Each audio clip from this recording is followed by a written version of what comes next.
This project was honestly one of the most intense but rewarding shoots I've done. We had 2 days in total, about 2 hours with the players, and then I went back a week later to grab all the Fratton Park shots. On paper, it sounds pretty straightforward, but in reality, it was kind of chaos. But that's also why I'm excited to talk about it, and it serves a very important lesson how you just have to embrace anything that goes wrong. And that is the thing with projects like this. No matter how much you prep, you're always going to be thrown curveballs, and it's about how you react in those moments as a filmmaker, and having that trust with the client, and how much trust you have in your own creative gut. And that's truly what kind of makes or breaks a video sometimes. Now, this is the third kit launch campaign video I've done with Portsmouth, which is incredibly exciting, and I'm honestly honoured that I get to work with Portsmouth. Apologies if this video is kind of here, there and everywhere. I'm going to be watching the video on screen and kind of talking through it, and anything that comes to my head, I'm going to talk about it. So apologies if there's a bit all over the place, but this is just how I wanted to approach this video. This is no ordinary ground. This is Fratton Park, where history breathes and fans sing louder. It's a fortress, guarded by all who serve it. Every tackle, every goal, every voice, we stand together, unbreakable. We don't just wear blue, we defend it. It's more than colour, it's passion. It's pride, it's Pompey. And when we wear it, it's not just a kit, it's our armour.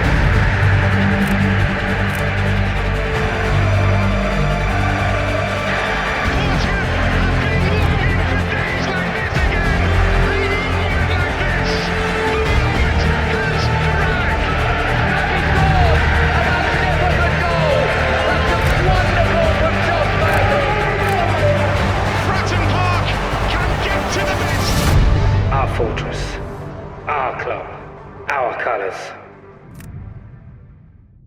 So this opening shot with the Portsmouth badge, this actually took me possibly the longest one shot to get throughout the entire video, because I was essentially stood on a bench in the changing rooms with my gimbal, literally hanging over the badge, trying to get this nice spinning motion down. I just couldn't get it right. I mean, you can see in this kind of short BTS video, look, I'm really stretching over. And if anyone has done this, they know how hard this is with a heavy gimbal. Even when I was kind of shooting this shot, I didn't know exactly where it was going to go in the video. I just knew I wanted to get it because the lighting looked great on top of the badge, and I used a Nanlite Forza 60, so not a crazy powerful light, and it just created this lovely circular shape on the badge. It looked great with kind of the pattern that was on the floor and just kind of how blue it looked. So I immediately saw that and I was like, right, let's get that, not really knowing where it was going to go in the edit. And then when I kind of pulled it in the edit, it was the perfect clip to start with, because I could kind of include those low shutter shots of the kit and tease the kit right at the start of the video without anyone really seeing it. And with those slow shutter moments, I was literally just like moving my camera around like a madman, like back and forth. And they always work great. I mean, they're slightly overused nowadays, but they definitely have their time and place. And my favourite shot in the whole commercial is when the Pompey shirt is hung up and I have a fan blowing underneath and creating this ripple effect in the shirt. And it just adds for such a dynamic shot, rather than the shirt just being hung up and it's just like sat there not doing anything. It just adds a bit of movement. I shot it in 50 frames and slowed it down in post, and it just created this really elegant feeling that was like, the way it was blowing was random. It wasn't like repetitive. It was kind of going all over the place. And I was a big fan. That was one shot I definitely wanted in the video in prep. It was a shot I definitely saw as being like the big reveal for the shirt, and I'm so glad it paid off, because I think it's an awesome shot. This kind of leads into the day one disaster, if you will, that happened very early on in the shoot. So this is something I should have checked before going into the shoot, but for whatever reason, it kind of slipped my mind. But yeah, the two things I need to know is fire alarm for the fog machine and to turn the lights off. Because I knew I was going to fog out the whole environment, I kind of looked in there, and luckily there was a fire alarm test going on in the day, so they were actually off for the time that we're filming, which was great. But the main issue was that the lights that were on in the changing rooms were on a timer, so there was no on and off switch for them. Now it makes me laugh because it's such a simple thing that we should have checked, but it just completely slipped all of our minds. Yeah, we walked into the changing rooms, they turned on, and I thought, oh no, like oh no. And I thought, well, surely there's an easy fix to this. There's no switch or anything in sight. Well, I thought, well, like in my kind of state of thinking, oh well, shit, I realised I had bin bags. So I thought, well, I could just put bin bags around the lights. So we started doing that because we did ring an electrician, but there was no sign of anyone coming to help. We kind of got told to get on with it. So, I mean, bear in mind, this is also like an hour before the players arriving. So the situation is getting slightly tense. And I put these bin bags kind of all around these lights, and the tape wasn't sticking to the ceiling, and the ceiling was really high, so we had to get a ladder in. And this all took about an hour to try and sort this out. And because none of the bin bags were sticking, it was definitely a decision of going, well, we have to get an electrician down here. Surely there's a circuit somewhere we can turn these off. Luckily, an electrician was on site because of the works that were going on in Fratton, so they were able to turn off a circuit that allowed us to make the room dark. And obviously I needed the room dark because I needed to control the light. I needed to do the lighting setup I wanted to do, because if these lights were on and they're just like basic boring lights, I can't control anything. It's not good. That was a big curveball to start the shoot early in the morning. And so with all kind of that faffing, I literally had about 15 minutes before the players got there to kind of assess my lighting setup, and like, 'cause I had a plan in my head what I wanted to do for the lighting, but having a plan and executing it are two very different things.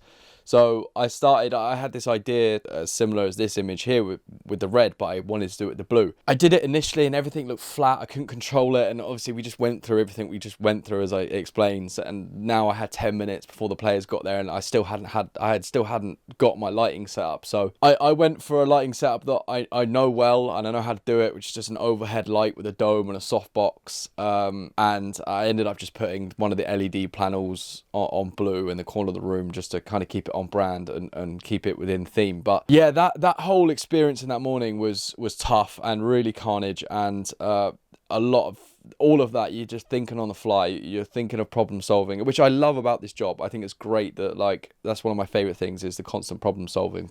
And it's definitely a reminder for me to definitely check those things before getting on set and starting shooting, because my God, I felt very stressed, very, very stressed. Hopefully I didn't show it. I felt like I was calm, but inside I was screaming my head off, thinking, shit, how are we going to do this? To add to that as well, even with the Forza 60 overhead light, like I don't really like the panda eyes. That's one thing I would change in the future and make sure that doesn't happen. But unfortunately on this occasion, it was just didn't have the time to perfect that, to be honest, with all the shenanigans in the start of the day. Let's start with this. Originally, the idea was meant to be kind of the ongoings of Fratton before a game. So the build-up of atmosphere, how the energy shifted when fans were coming in, the staff members were getting Fratton ready, the gates were opening, all those kind of things. And on the first day of shooting with the players, that was still the idea. We shot everything we wanted to get in there. And on the second day at Fratton, when we were doing the landscape shots, we kind of got hit with this bit of news that we wouldn't actually be allowed to get fans and staff members inside the ground because it was the off season in football. As you'd expect, loads of works are going on around Fratton, changing signage and updating things all around the ground. That obviously didn't go well with the idea of everything of the ongoings of a match day and pre-match kind of fans entering the stadium, because we weren't allowed any in there. So the idea kind of literally got flipped on its head. The alternative was, okay, let's just get staff involved. So let's just get members of Pompey staff in and around the ground on the day to kind of reenact the energy building up at Fratton Park. But in my gut, I just thought there's no way that we're going to be able to make it look as busy, have the correct energy of what Fratton Park's actually like before a game with like 5 or so people. So it was a decision that I kind of felt in my gut, and I trusted my gut on this to the point where I called up Matt, who's the head of marketing at Pompey, and this is mid-shoot, by the way, saying to him, I don't think the fans or now staff turning up is going to fit the idea.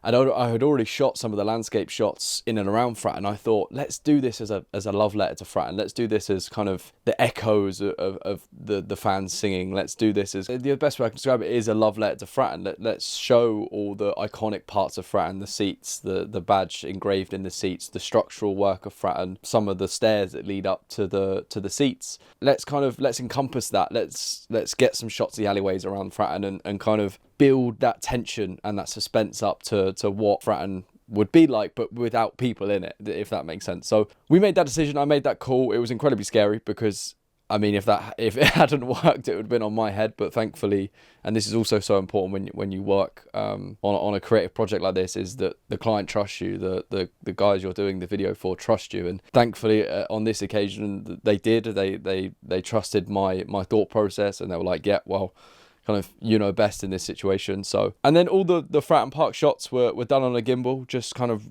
roaming around, trusting my eye to find unique angles. And again, with sort of thing where you are thinking on the fly, is there was a lot of Fratton that we couldn't use because, like I said, with there's a lot of works going on at Fratton, there's signage being changed, so there was a lot of areas I couldn't shoot, which made it slightly more challenging with kind of really choosing what needed to be in the video and what felt right to be in the video. But I also saw it as an opportunity to show things that people don't always necessarily see, or things that are iconic with Fratton, but like just paying closer attention to them. Like one of the shots of the framework that's on the ceiling of the stand, and that's iconically Fratton. That's the heritage of Fratton. That just shows kind of there is an older stadium, and that's what I love about those kind of inserted landscape shots, is that it really just kind of, it shows Fratton in all its glory and all its kind of kinks, and it's rough around the edges, and that's what makes Fratton a fortress.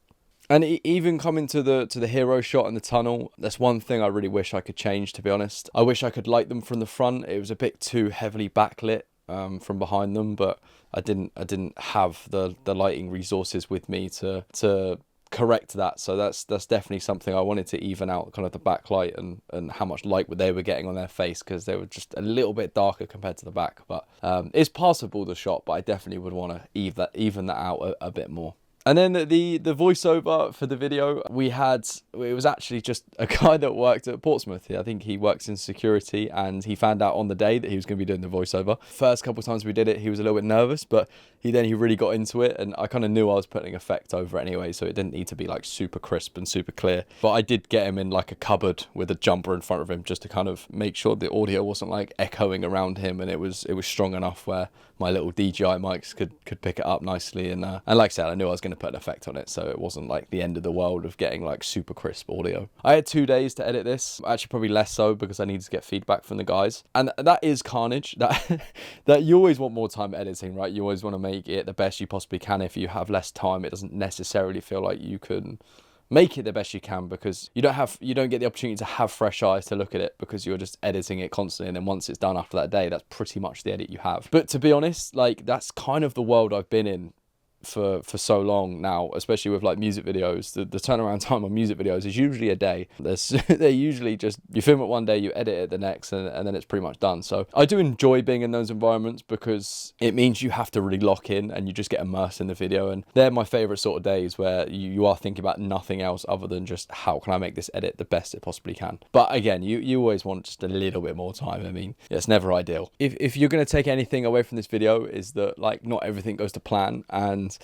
even kind of these commercial jobs where it's pretty important to get everything right, not everything does, and a lot of things went wrong. There was a lot of things where we needed to problem solve, and I'm really thankful for the team at Portsmouth to like, one, have trust in me, and also being so willing to help and kind of come up with solutions. And a really nice touch from the guys at Portsmouth, they actually sent me the home shirt quite recently, which is a really nice touch, and it just shows a bit of appreciation from them. And it's nice, man. It's cool. It's very cool. I don't know what else to say about that. I just wanted to say that they sent me a shirt. And it's very sweet of them. I'm very thankful.